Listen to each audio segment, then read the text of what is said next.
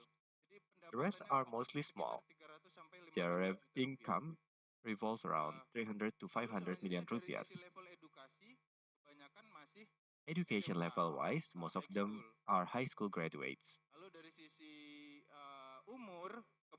Age-wise, most of them are more than 40 years old, so they are boomers generation.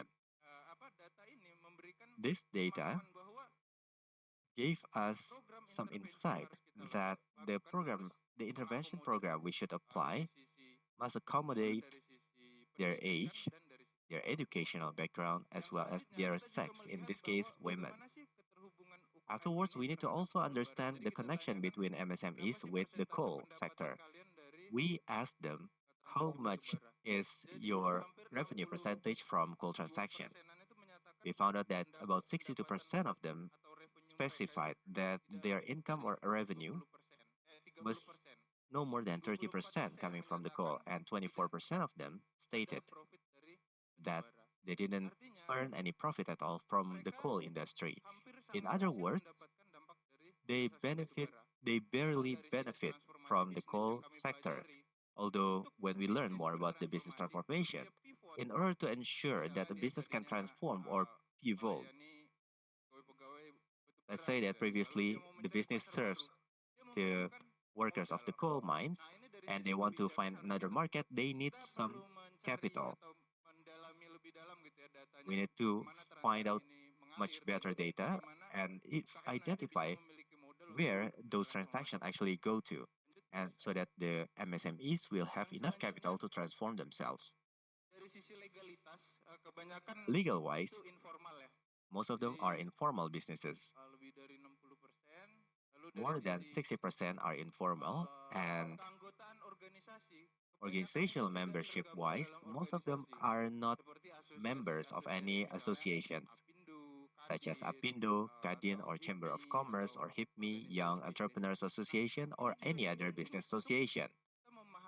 This is also very important for us to understand that organizing for transforming MSMEs into a better version of themselves are difficult because they move individually, they work individually. Motivation-wise, why would they join an organization?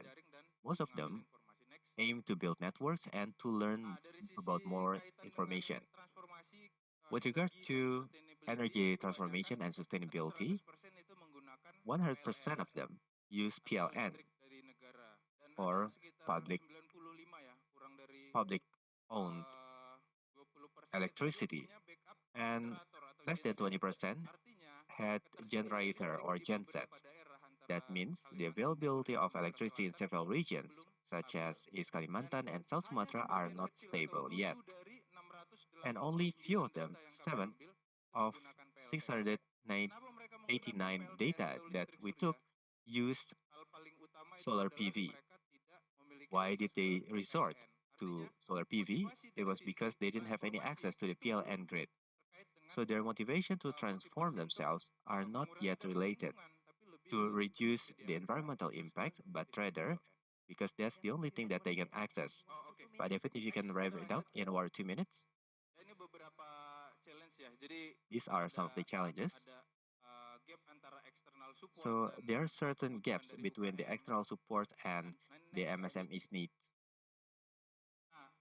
itu dari profil bisnis UKM. Lalu dari sisi And operating so that was context kita about lihat the di business sini profile of the bahwa MSMEs. dukungan itu Regarding the operational harus membagi context, menjadi dua. we need to Jadi ada divide dukungan supports utama into two itu parts. seperti The first one is pendanaan, major supports such as partnership financing, atau akses partnership, pasar, ada juga and market legalitas access, dan as well as izin legality edar gitu ya. and Tapi sebenarnya ada yang license kita bagi menjadi to kategori distribute. dukungan But sekunder, actually, yaitu we categorize the other dukungan one as well, pendampingan, which is fasilitasi, the dan networking. secondary Nah, support, biasanya ada which is gap in the dari form sisi of dua dukungan networking ini. and Biasanya facilities.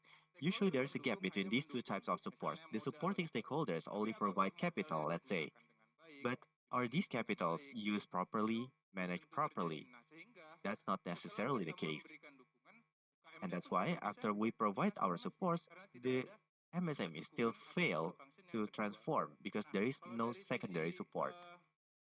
operating context, beberapa Operating context-wise, support function seperti financing, several partnership, support functions legality such itu as partnership, ada semua. Tapi dari financing, sisi and konteks legality, lokal, yes, it is there pendukung-pendukung already. terkait But at the local green context, business, green supporters technology itu for tidak green ada. business Kita or green melibatkan technology Kaltim are di simply Kalimantan Timur, non-existent. di Sumatera Selatan In itu East tidak. Kalimantan Nah, and in poin South kedua, Sumatra, such a thing pendukung simply yang doesn't punya exist. kemampuan dari Secondly, sisi pengembangan supporters bisnis that dan have juga the capacity memiliki for pemahaman business transformasi development itu and have sangat jarang. proper Artinya, understanding on ke transformation depan are itu akan sulit very untuk few, if menghasilkan any, UKM yang which means bertransformasi. it is Next, very ini difficult for terakhir. us to produce an Nah, jadi MSME that sebagai is willing to transform in the ringkasan, future.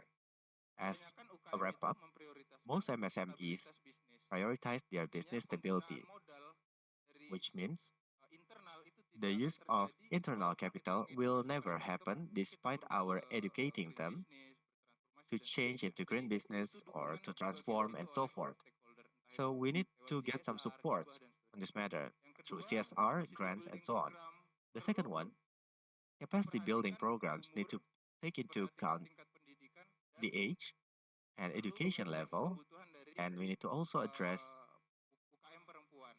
Challenge yang biasa dihadapi women-led UKM perempuan itu MSMEs. The biasanya challenges dari sisi that are often mobilitas, facing women-led ketersediaan waktu, MSMEs are dan mobilities, time availability, kemampuan bernetwork. and ability to Selanjutnya, network. dari sisi mereka ingin berubah untuk operasional bisnis, Regarding their itu ada willingness di to dua area, transform, waste they are willing to management dan change in two efisiensi areas, energi. namely waste Jadi bahkan management penerapan and renewable energy energy itu efficiency. bukan menjadi In fact, pemikiran the dari implementation of mereka. renewable energies Yang kedua, is not part stakeholder, of their dan consideration. selanjutnya stakeholder perlu Secondly, memberikan stakeholders also need to support yang integrated gitu ya. Jadi provide mulai dari integrated support, pembagian peran, starting saling from mendukung, role kesesuaian dengan division, kebutuhan mutual dari support UKM itu menjadi hal to penting. match Dan dalam konteks the ini available supports kaitan with the dengan needs of the stakeholder MSMEs. pendukung Those are transformasi critical green in this business matter. itu sangat Stakeholders penting that will untuk support dilakukan. the green Dari business saya itu transformation terima is kasih very banyak. important. Okay, thank That's you all from very me. much, Thank you very Mr. much. David Manalu Thank you from very much, Creology Mr. David Consulting. Manalu from Creology It Consulting. is necessary to understand that in Indonesian context, MSME often lacks support officially from the government because many of them are also informal MSMEs, so they will need the primary support from the legal side, financing side, before we talk about economic or business transformation. Thank you very much. I will go to Ms. Lizia Erza from APindo, or Indonesian Employers Association. Please, the stage is yours. Thank you. I'll just take it from here. Right. So, hello, everybody. My name is Lisha. I'll use English because I see a lot of people wearing headphones, so you can take that off. I'm part of the Indonesian Employers Association. We are Indonesia's oldest private sector association. Boleh ke linksnya aja. Okay, so we've been around for 74 years, and we represent 21 sectors, which also includes energy, includes manufacturing, logistics, and also MSMEs. We have 15,000 members across Indonesia, and we operate at national, provincial, and also district and city level. And then within our pool of membership, we have 60,000 SME cohorts, also representing various sectors. With regards to sustainability, we've started this journey back in 2018, and we started with an experiment supported by a couple of philanthropies and also donor countries. And we tested whether we can embed sustainability into the business models of MSMEs. And at the time, it was also COVID. So then we thought, okay, if these MSMEs are going to recover from COVID, can we do that sustainably? So we tested with firstly 1,400 MSMEs in Jakarta, Bandung, and Surabaya, and then we continued with another 8,000 across the country. We did a couple of other things. So we worked with Temasek, for example, to look at SDG venture scalers, how MSMEs who are specific about their SDG contributions, how they can get investable. We have an internal initiative called Tier Up. So the aim is to get MSMEs to become at least Tier 3 suppliers to larger entities, which might include a coal power plant or an energy company. And we also, as an association, we work closely with GIZ. So we work with the CASE program and have roundtables every couple of months, and it's called Sustainable Energy Finance Roundtable. And at that roundtable, we discuss decarbonization issues, SMEs finance issues, capacity building issues, and from time to time, we would do some kind of matching clinic. That's kind of what we do as an organization to put into context our sustainability work for MSMEs. Okay, next. So I guess my colleague David has also mentioned why MSME is important. A, it's the majority of what our economy is made up of. Secondly, the emissions are also large when you add all 64 million MSMEs together. So just because you're cooking, you're making palm sugar, palm sugar, you're creating F&B businesses, you are also generating emissions and using a lot of energy for that. And there are a lot of knowledge products that we work with our partners with. You name it. OECD has something, ESCAP has something, ASEAN has something, and even recently, Bapenas also issued a white paper to set sort of like a harmonized roadmap between now and 2045 on how MSMEs can be supported in their journey of transition, whether it's energy, more sustainable materials, social and governance transitions as well. And everything shows to the same, almost the same conclusion that any policy must address both economic and social dimensions. You close down something, you need to think about that economics and the social impact. You start something, the same thing happens. Okay, next. So I guess from our observation, I want to raise 2 points. First of all, follow the money. Why is it important? MSMEs always complain about not having enough market or not having enough access to finance. It's a lot of the conversations. What's your problem? Access to finance. What's your problem? Access to market. So the chart here in the blue is the chart that shows the growth of PRI, responsible investing signatories. And if you look at the chart, the last couple of years, they have a 17% year-on-year growth, which means the money is moving to more responsible investments. If the MSMEs are not prepared to tap into those investments, they will be left out because the money's moved toward more responsible investments. That's the first point. The second point, so then where would the money go and where should the MSMEs go to? So then if you look here, it's a chart about a long wall automation and it's a case study report. And if you look here, just from the extraction point of view, there's so many other value chain activities that happens there. There's operational data, there's storage, there's computing, there's servicing, there's technologies. And if you pull the other points as well, from exploration all the way to distribution, there are many points within the value chain where MSMEs could be involved. So they could be directly involved within the coal operations and their transition, or they could do something else. But follow the value chain because that gives you access to other things that they can do. So follow the money and look at the chain. Next. So when it comes to diversification, which is the conversation we're having today, what would be the opportunities for the MSMEs? So here I try to just put it into a couple of points. With the solar industry, for example, for the last 2 days, we listened about different solutions, even with solar industries. There are opportunities where SMEs can be involved in the installation, components distribution. They can be involved in even small-scale solar project developments. Even earlier today, we saw that a village-owned enterprise were able to become a project developer. The same with battery and EV. If you go to Jakarta, larger cities, they're shifting towards EV. But this also means the local MSME garage, bengkel, also has the opportunity to transition. And then the local content requirement, TKDN, for example, that's one area that sometimes MSMEs are left out of the conversation, whereas actually it gives them different opportunities within this transition to become installation service providers, training even. So David mentioned it should be secondary support. MSMEs doing training are also part of this opportunity. And then the second thing, if this is from renewable energy supply chain, if you look at the investments, the numbers are large. But then the question is sometimes, are we committed enough to supporting the MSMEs? Because whenever we raise the issue about MSMEs in just transition, renewable energy, sometimes the quick comment after that is, emang bisa? Can SMEs do it, really? So if that's the position that we start from, then we don't have much faith in MSMEs being part of this transition. So a self-reflection question, do we have that question within us? Emang bisa? Okay, next.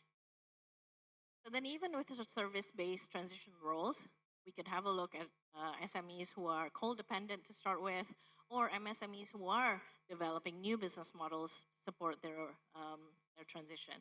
And then within the service transition, there's also focuses on green business transition, are they part of decarbonization, and also digital transformation.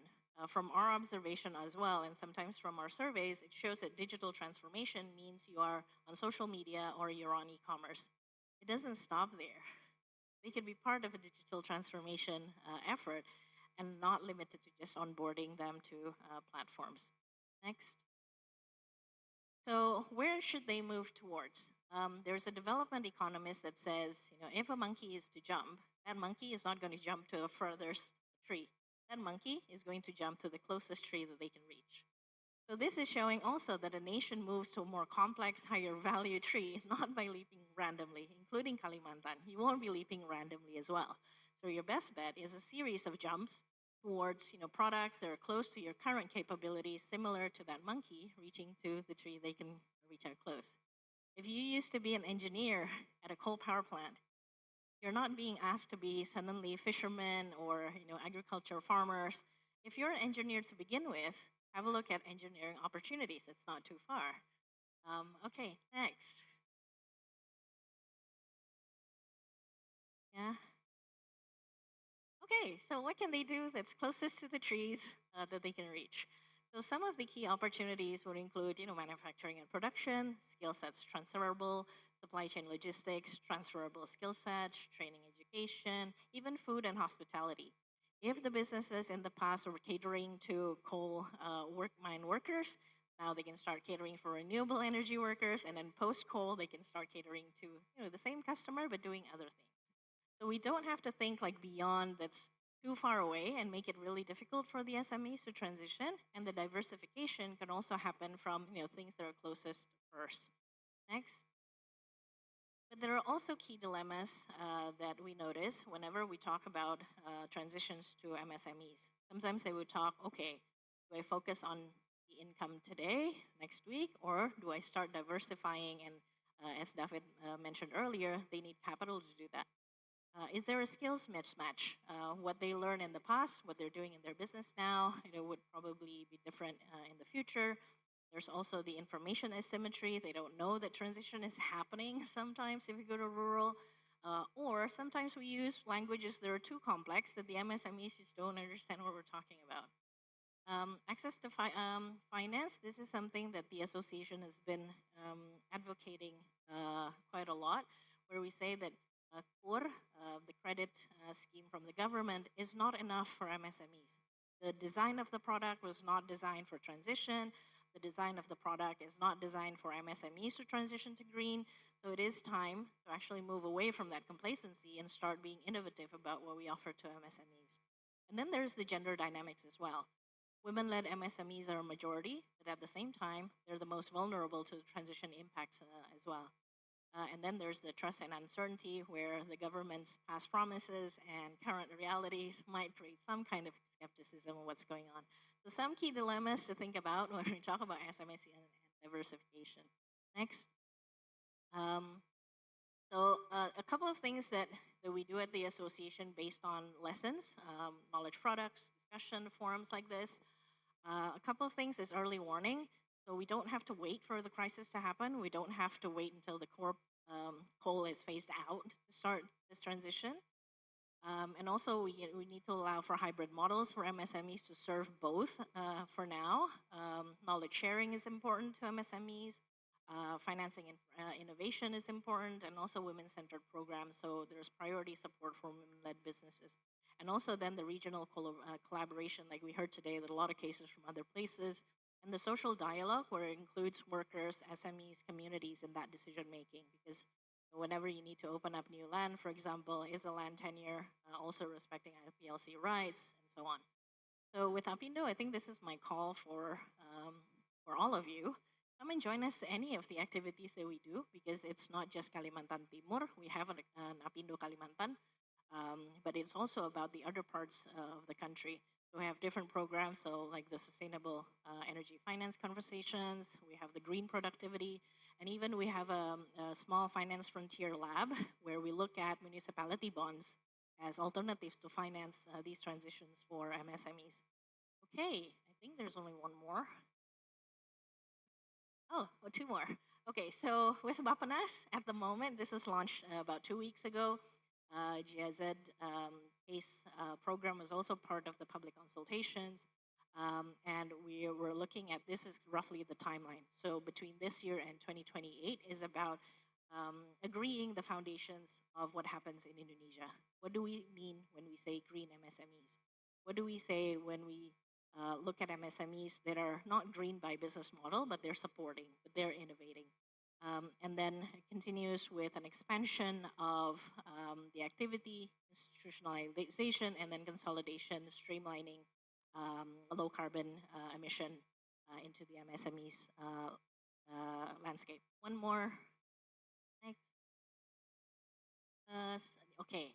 So I guess this is just to put things into perspective. The mining and quarrying subsector contributes about 10% of the GDP. MSMEs contribute about 61%. So MSMEs are contributing like 4 times to the GDP. And that's why if we diversify justly, then the MSMEs power this transition. But if we don't, then the MSMEs becomes its casualty. Thank you. Thank you very much, Ms. Licia Erza from Apindo.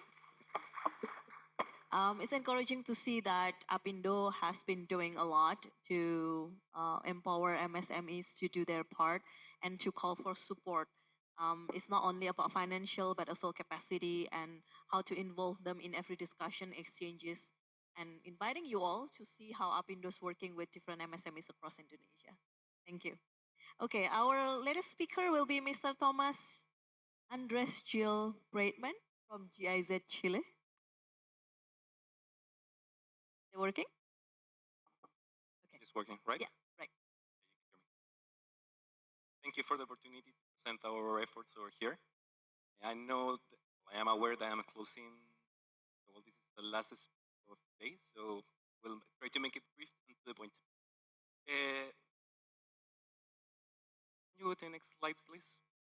So first of all, a little bit of context of our process. Chile no longer operates coal mines, large coal mines. There are actually a couple of really small ones in Chile, but we no longer operate them. So the scope of our phase out of the coal sector is rather small compared to other countries in the platform. We are mainly focusing in the phase out process of the coal in the power generation sector. By 2018, we had 6 regions that are the ones that you can see over there in the map that were using coal power units and they were operating. By now, there are only 4 that continue operating. Some of them have been already closed, some of them have been already reconverted. Can you go to the next slide? So we are going to focus today in the work with SMEs that has been done in Coronel and in Mejillones. Both cities are in the coast of Chile, one in the north and one in the south. They are separated by more or less 2,000 kilometers. So just for you to understand our context when we are talking about these 2 regions. The other thing that you need to be aware is that we are not starting from scratch. There is a certain level of diversification already there. As you can see, there is a lot of industry and a lot of ports already there. So this is the local context, and what we wanted to do with the efforts that we have been putting in both places is to foster the same environment in both regions. I think you can go to the next one. So how do they look like? What is the enterprise context in both regions?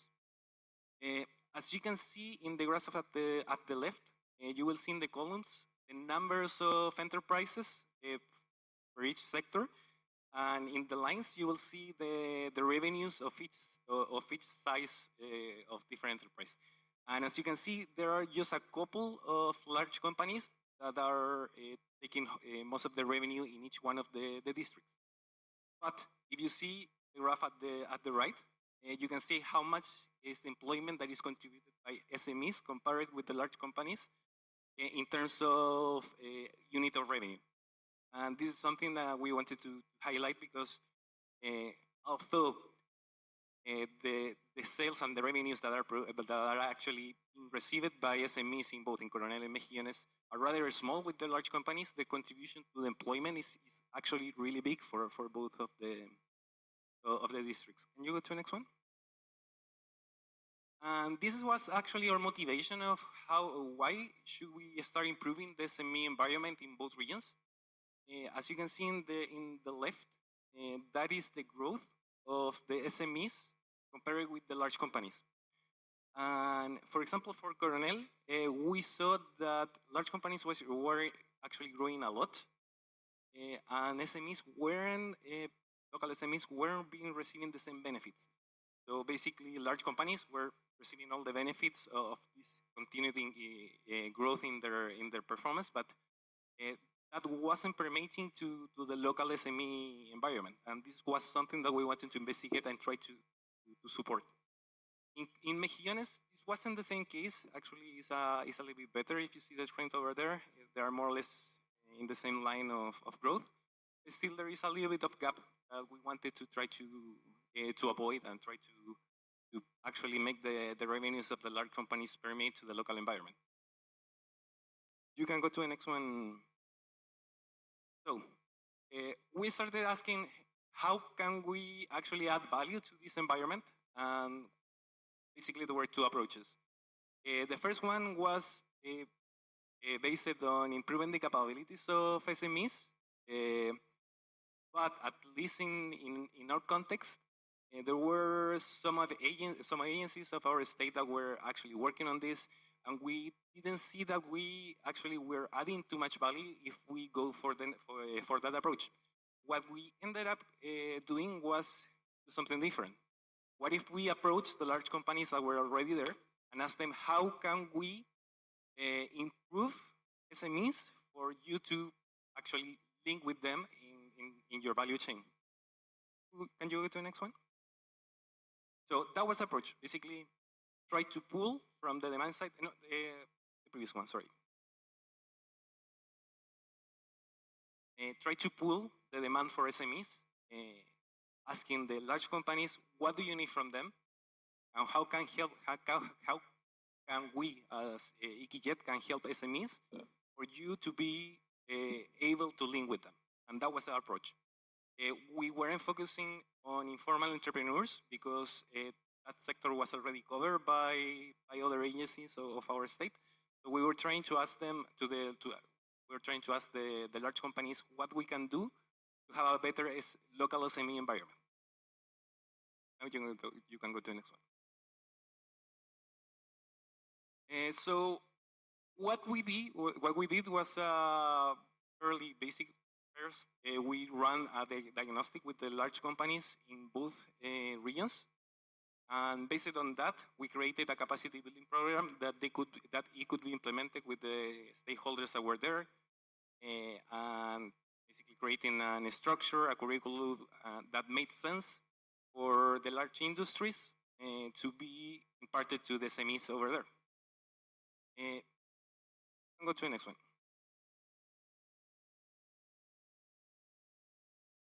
Mainly from the diagnostic, we have more or less shared results between Mejillones and Coronel. Most of the large companies were really interested in linking their value chain to SMEs but we weren't able to do so because of certain risks and gaps in knowledge of the SMEs. But the interest of large companies to actually start employing more SMEs was there. It wasn't like that they didn't want to do so. They saw that the knowledge of the territory or the local working networks or the flexibility of local SMEs was a really huge advantage for them to continue operating with them. And all of them, or if not most of them, actually had sustainability goals that were complying if they start increasing their share in SMEs as providers. So local SMEs as provider. So in terms of identify risks and barrier, mainly we're focused on administrative, how administration and the management of SMEs were working and how prevented them to being employed by large companies. There were some technical barriers in terms of experience and also financial capabilities gaps and certification also certification issues for them to be able to provide services to large companies. But I don't want to focus that much in the implementation of this program. Sorry, I don't want to focus too much in the program that we developed, because along the development of this program, we realized that was something hidden in plain sight, and it became obvious when we started implementing this diagnostic and creating this development plan for SMEs. We started in Coronel in 2024, and the way in which we did, basically we started knocking doors. We started knocking doors of public stakeholders and most of the large companies in the district. It was kind of time consuming, and also we asked them to basically fill some surveys for us to start creating a useful diagnostic. And based on what the data that we had, we of course we created this capacity building program for them to use and to implement.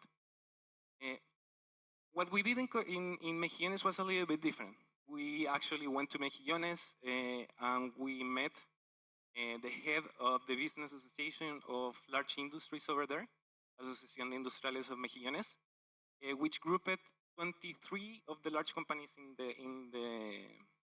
the district. They were really interested in doing that, and it was completely different. Instead of going knocking doors, we created some workshops for them. We gathered all the information that we needed from the workshops. We had a really good survey with them to create a good diagnostic, and at the end, we are validating this capacity building program with them. But what was different, it was that the ownership of the program wasn't on us working with some of the companies. It was between all the large companies on the district of Mejillones were owning this program. And they were interested in developing this, and they were more interested in going to SMEs to propose this type of programs. So as lesson learned, if you want, I can go into details during a coffee break about how it looked, the developed program. No problem with that. I wanted to highlight that most of the SMEs had similar barriers across the regions. There weren't a clear difference between the barriers that we identified in Coronel versus in Mejillones, but the implementation mattered a lot. The next steps that we are having with Mejillones are pretty much clear.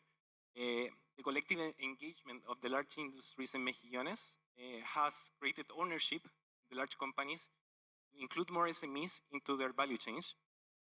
Also, the industry-driven content that we're creating with them has committed resources from each one of the companies to be imparting some of the modules. So basically, there is some reality in what we are putting in the program for SMEs. But also, it has created for SMEs a broader opportunities. If you are in this type of capacity building program for SMEs in Mejillones, you're not in a capacity building of one company, you are in capacity building of all the large industries. So it provides an open to provide services to all the large industries in the region. So I know that sometimes it's not possible to develop this kind of collaborative approach as we develop it in Mejillones with all the large industries in the district.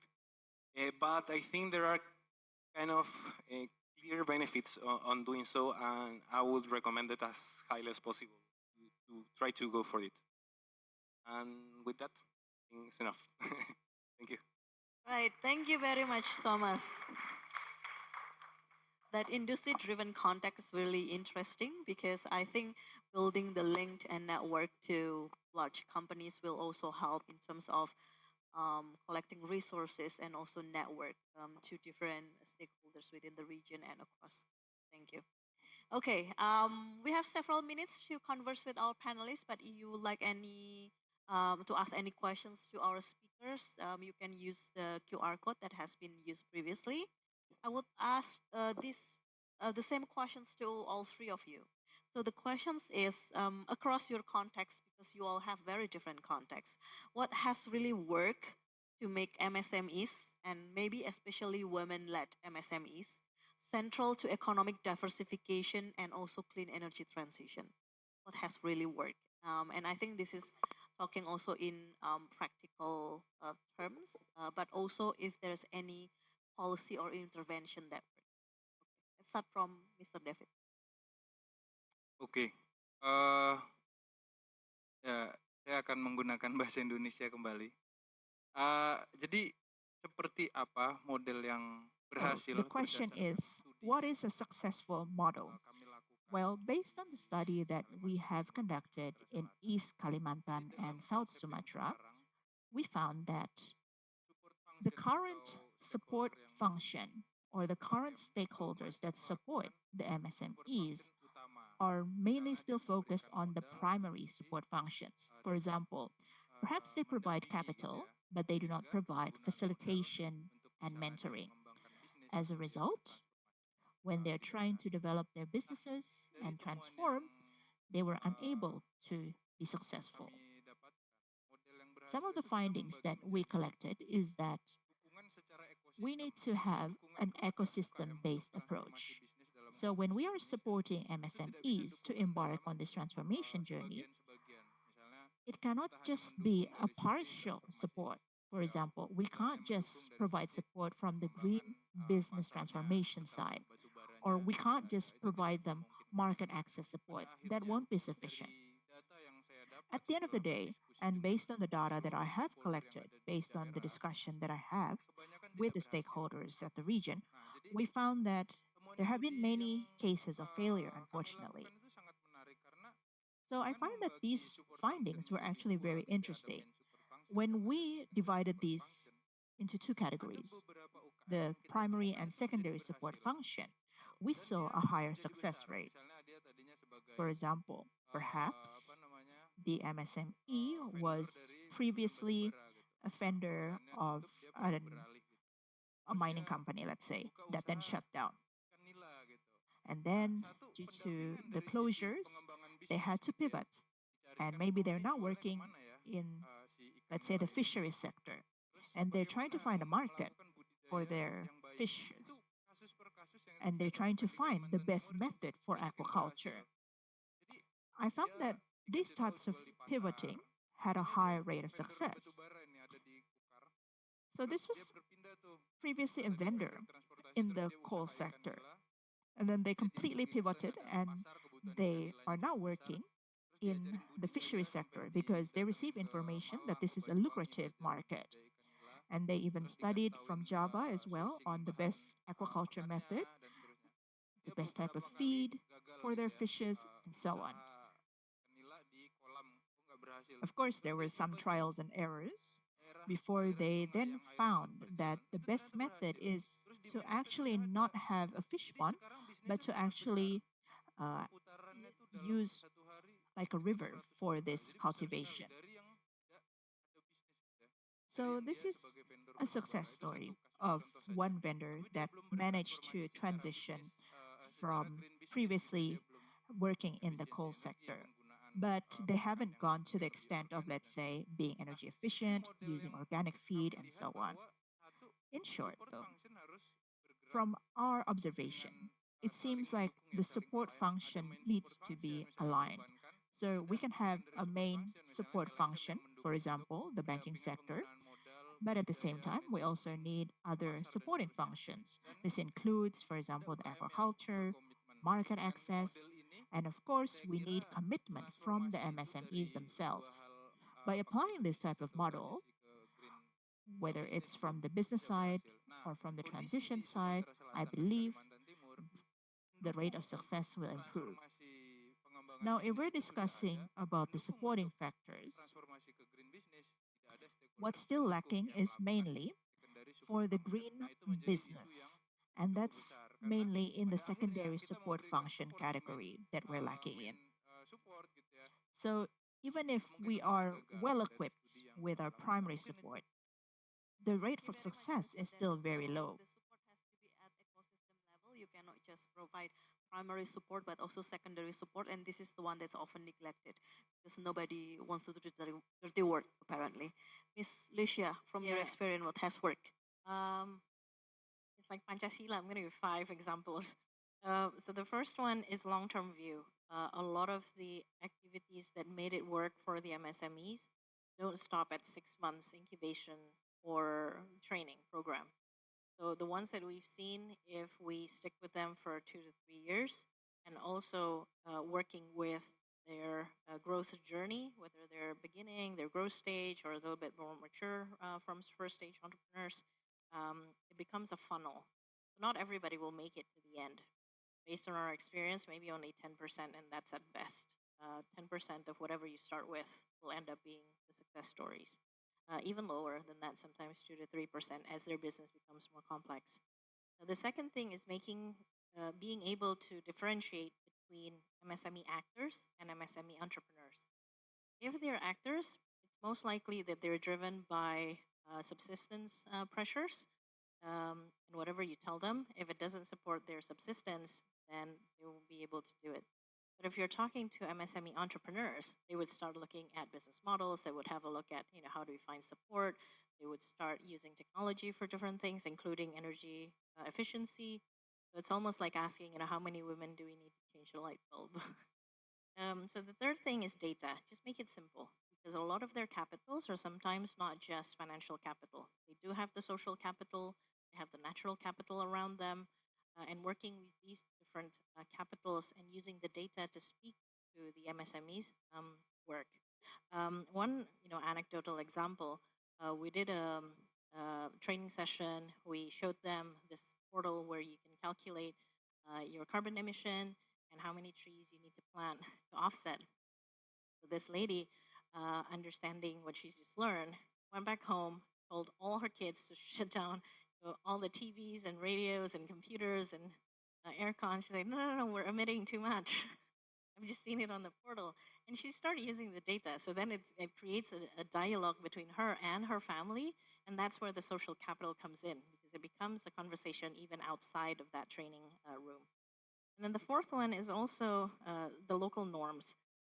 When we start talking about energy, talk about technologies, then it suddenly becomes a non-women issue. There's a very heavy gender bias when it comes to STEM.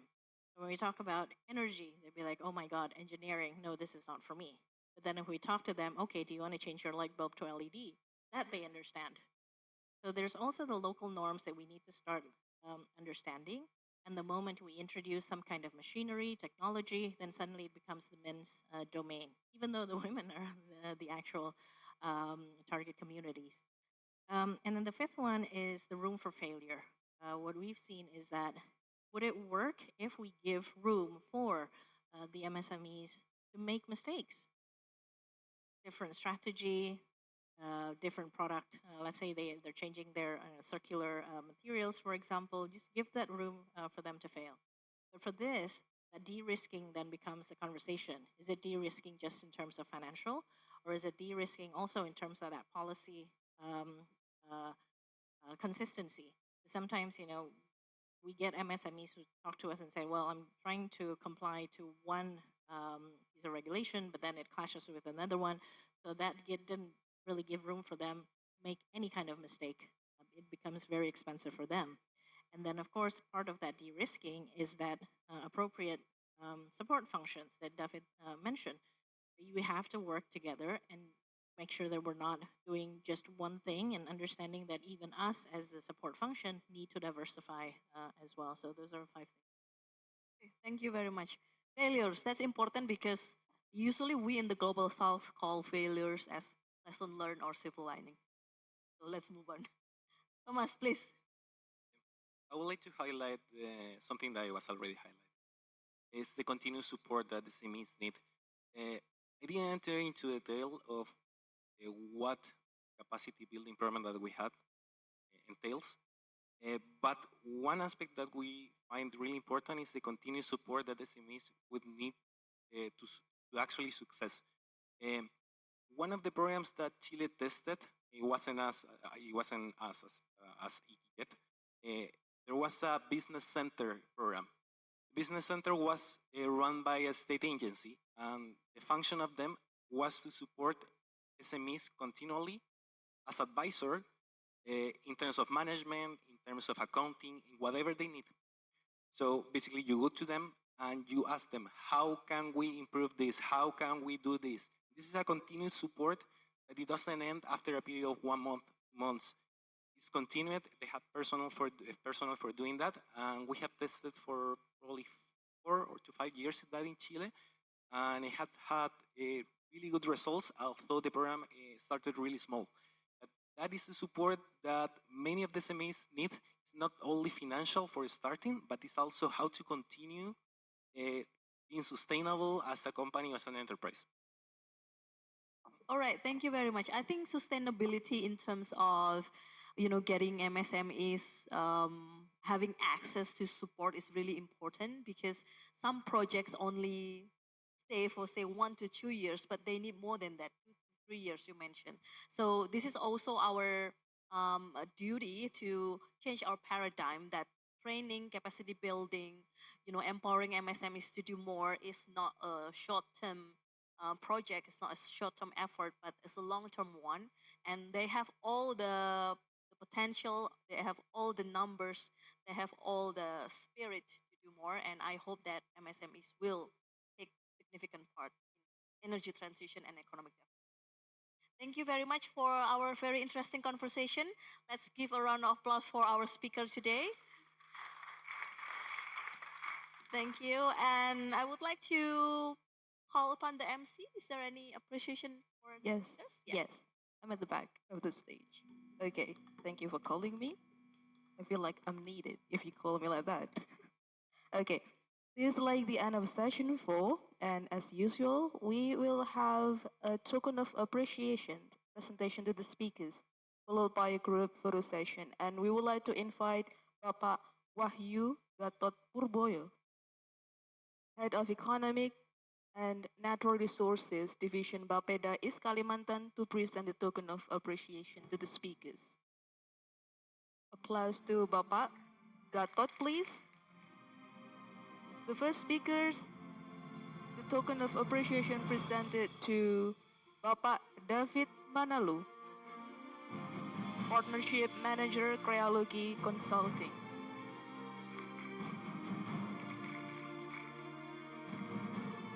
The second speaker is Ms. Licia Erza, SMA Entrepreneurship Capacity Building and in the Inclusive Economy Apindo, Indonesia Employer Association.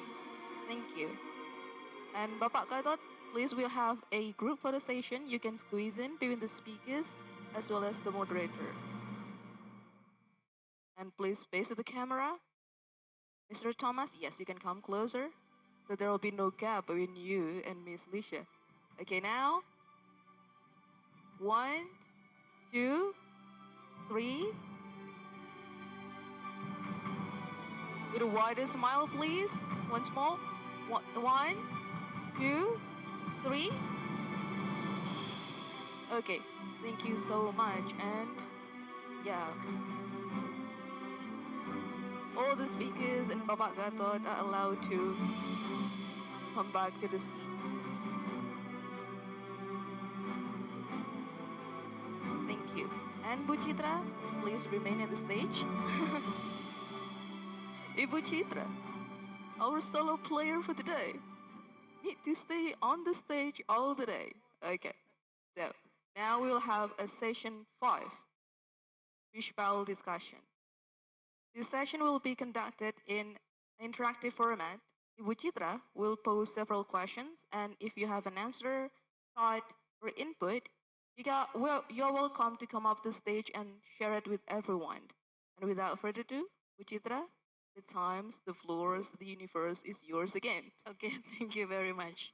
I promise this is the last time you will see me on stage. So the last session is called Fishbowl Discussion. I will explain the rules to you. It is very easy actually. We have 5 chairs on the stage. I will invite 4 people to come forward to answer a questions that I will give to them. And there will be 1 empty chair. Any one of you can take that 1 empty chair and give your answer. So if you like to contribute to the discussion, you need to go on the stage and take that empty chair. Once you take the empty chair, one of the speaker here will voluntarily leave their chair, and there will be another empty chair. And then other person can come on stage and offer their opinion or comments. We will do that until you get bored of me. Okay, got it? Got it. I have 1 questions for the start, and I would like to invite first people to come forward. These are the one who has already been assigned. First, I would like to invite Bapak Wahyu Gatut from Bapedais Kalimantan to come forward. Great. And then I would like to re-invite Miss Licia from Apindo to also sit on the chair. Sorry to call you back. And then we will have Tatiana to also come forward.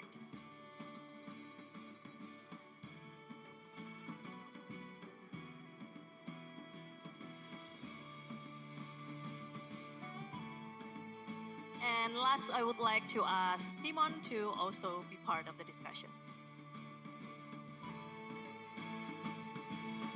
Timon is not here? Okay. All right, I'll just ask Goetz to come forward. You're the pemain cadangan. You're the second team.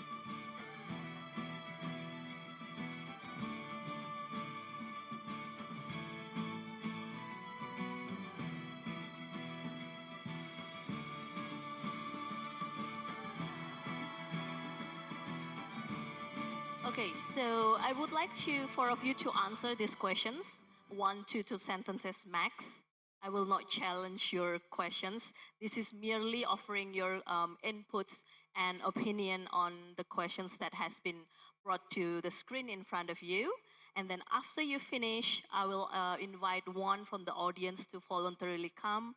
And I would also ask 1 of you voluntarily to leave the chair. Is the instruction sufficiently clear? Okay, great.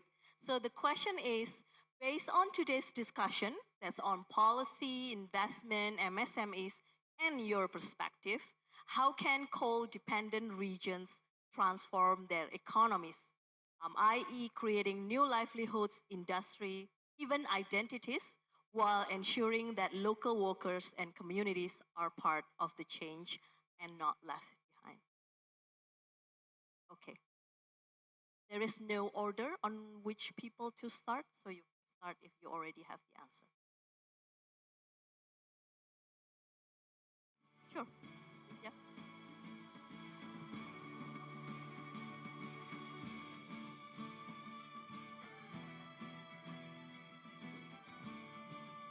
Thank you. Right, so I'll start. How? Number 1, foresight. There's a lot of things that we don't know. So running a foresight exercise with the stakeholders would probably be useful. And then secondly, no silos. Because if you're going to create change, it's not just about coal, and there are many industries, many entities that needs to be involved. So I think how can coal-dependent regions transform, not work in silos, have a look at foresight, not forecast. Awesome. Thank you very much, Miss Alicia.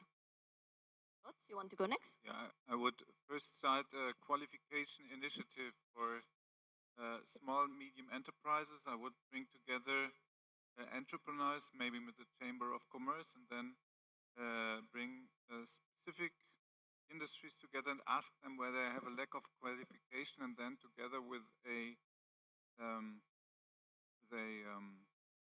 qualification school, identify new, develop new programs. Okay, thank you very much. Tatiana, you want to go next? Yeah, I can be the next.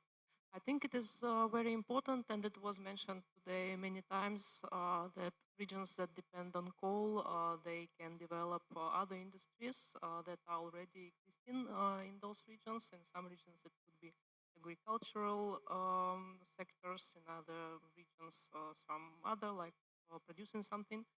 And as to leaving no one behind, I think here the key role is at the national level and also at the regional level, because like without the programs to support former coal miners and people who were working at coal-fired power plants, it's very hard to do the transformation and to leave actually no behind. And also an emphasis should be on informal workers as well. Good addition. Wahyu? Dalam bahasa Indonesia ya. Oke. Baik, kalau lihat pertanyaan ini tentunya When I ya, see this question, we're talking about East Kalimantan, right? The local government hasn't prepared yet. The upstream level, the commodities, as I mentioned earlier, we need to improve the quality of the commodities first and their productivity as well. So we need to prepare the farmers as well, meaning we need to educate them first. hilirisasinya bisa To ensure that there will be smooth running of the downstreaming, including in that effort should be services such as tourism.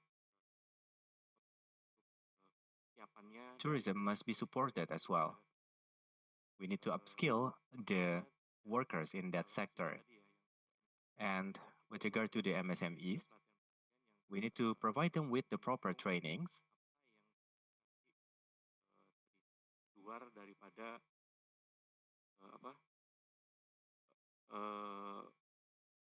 pertambangan tadi ya, artinya To misalnya support them surviving outside of the mining sector. For example, for mines or hospitality or tourism industry. We want to connect these sectors with those MSMEs. Thank you very much, Pak Wahyu. Come forward. And once you take the chair, one of them will leave.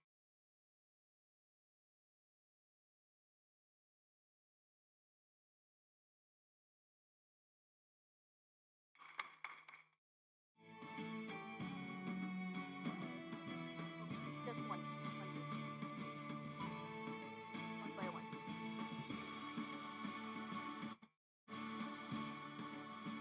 Okay. The question remains the same, sir, so please offer us your perspective. Okay, so I would say, just in terms of leaving no one behind, that throughout any process at any level, you need to involve the workers, their voice, through their representative organisations, which are the trade unions.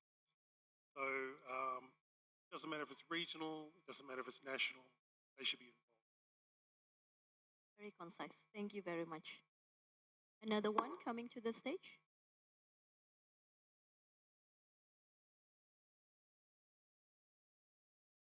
Great.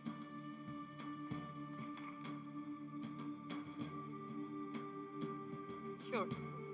Okay, great. We have one. Yeah, you can come forward.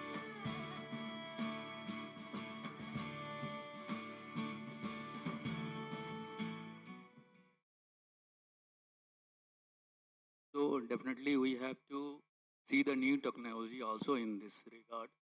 We have to use GIS about the region. as we can say, for what the project this is the particularly fit, and we have to assess the communities also as per the SI, and we have to create a tool like that where you have to put the input of everything about the region, about the community and everything, and you have to assess the skill of the local people who has involved in the coal sector or that region, and accordingly we have to reskill them for the future project as the output will become from the framework. So definitely we have to use the technology, which is right now I don't know whether the in other country it will be there or not, but we are going to frame that type of tool in India very soon. Thank you very much for sharing. Yes, sir?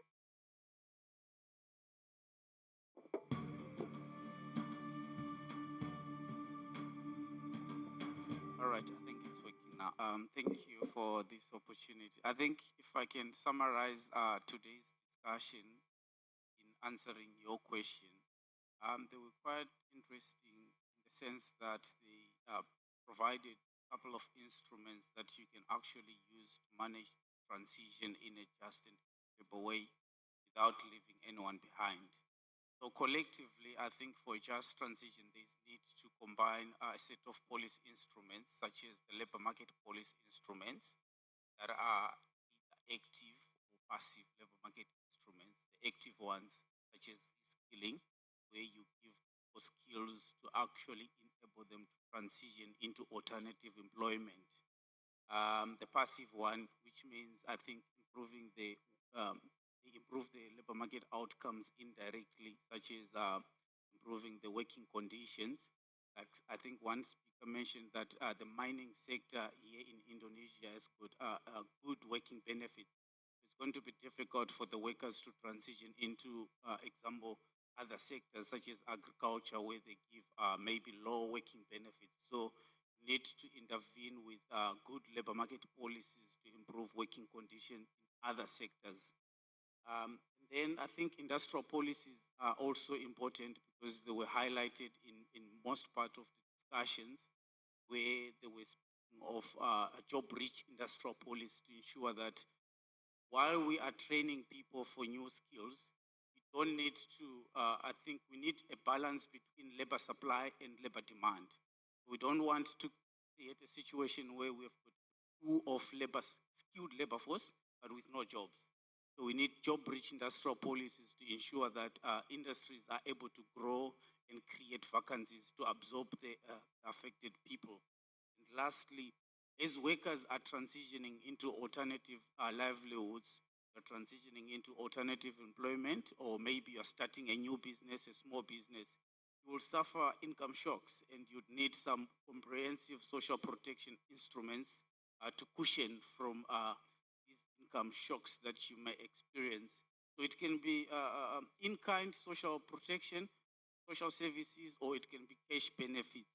But all in all, in doing these things, I think one element that also came from Nkangala district is procedural justice. When you are designing these policies, you need to include the vulnerable stakeholders. But in my view, we need to consider a broad scope of beneficiaries and make sure that we include everyone throughout the process. We must include everyone before the decision has been made, during the decision making, even post decision making process, to ensure that joint monitoring and evaluation is done together with the vulnerable communities. But just also to sum up, the policies that we need to be adaptive, not conservative. So by adaptive, they need to be forward-looking and ensure that people are able to adapt to the new low-carbon systems instead of being conservative, backward-looking and static, and that are not that are retaining. We don't need to focus on policies retaining people to the position they were before the transition, but rather adaptive to the low-carbon system. Thank you. Thank you very much. Social safety net, adaptation. Thank you. I would like to ask. Wait a second. Yes, I would like other to come to the stage first, and then you can come down. I haven't seen any Indonesian colleagues coming forward.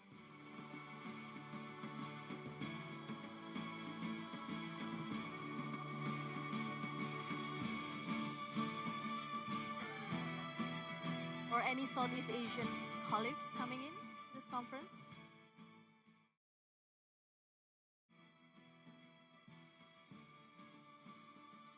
No voluntary? Then I will ask Mas Ade to come to the stage. Thank you.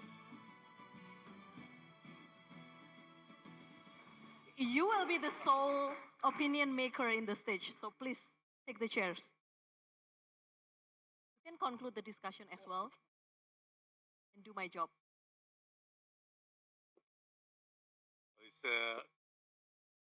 It's very tough question, but I think first of all, I think again very important to find to identify the alternative economic activities that are potential that to be developed as alternative goal. That's number one, and then make sure that that all potentially affected. And in this case, when we talk about coal transition, when you say affected, it's not only about negatively affected, but it can also be potentially like having opportunities, yeah, to get better livelihood in the future. So identify the risk, but at the same time also identify the opportunities for each of every potential affected actors that will transition from coal-dominated economy to, let's say, more diversified and sustainable economic regimes, if I could say so. Yeah.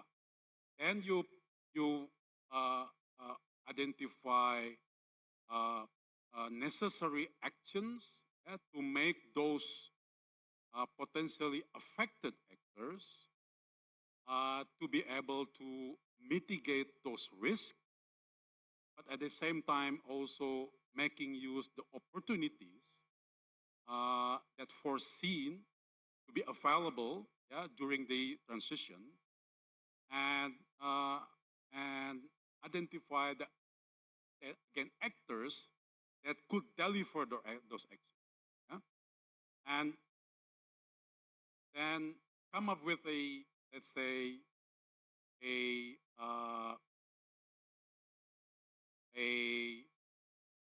this could be like a stakeholder works where all actors that are expected, yeah, to deliver those actions can come up with an agreement on collaborative works.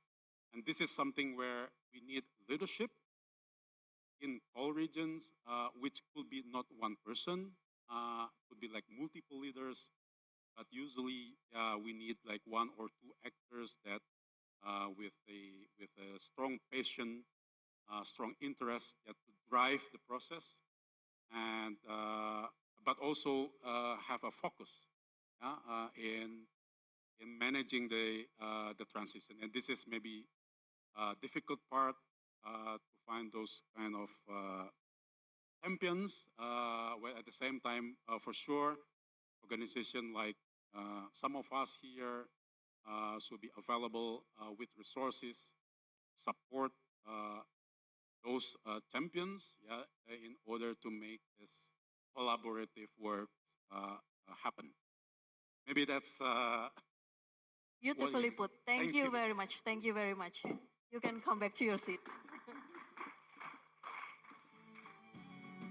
Okay, we have come to the end of this discussion. I will summarize everything that has been conversed today in 3 points. First one is local governments must lead the transition with clear policies and coordination, but also drawing from national policies, global lessons that success depends on political will, social dialogue, and local ownership. We say local champion. Second, economic diversification requires building new industries, skills, and also financing mechanisms, because it will help us channel mining revenues into real long-term regional transformation. And last one, communities, vulnerable people, MSMEs must be at the center of the green economy with access to finance, market, and partnership that we hope can develop after today's session that also can turn the energy transition into jobs. Thank you very much, and I hope to see you again sometime soon.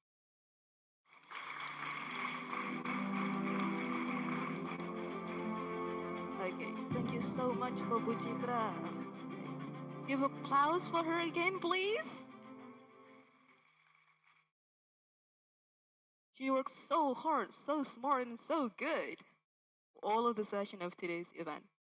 So now, coming at the end of our today's event, ladies and gentlemen, we have now reached at the end of second day of our event. Throughout today's session, we have gathered valuable insights and collaborative solutions from various stakeholders towards achieving a just energy transition in East Kalimantan. We would like to extend our sincere appreciation to all the speakers, moderator, only one, so there's no S, moderator, and participants for their active engagement in second day of Indonesia Sustainable Energy Week Coast Regional 2025. To all our delegates and participants who cannot continue for the day 3, we would like to give you a really sincere appreciation and thank you. Thank you again for your attention and cooperation. And for anyone who can join for day 3, you will see me again at day 3. Okay, may today's session serve as an inspiration for concrete action in strengthening a fair and sustainable energy transition in East Kalimantan. I am Aulia, and I would like to apologize for all of the technical errors that I made today. And thank you, and see you tomorrow morning for the third day of our event. Good afternoon, and let's continue our collaboration for just energy. Assalamualaikum warahmatullahi wabarakatuh.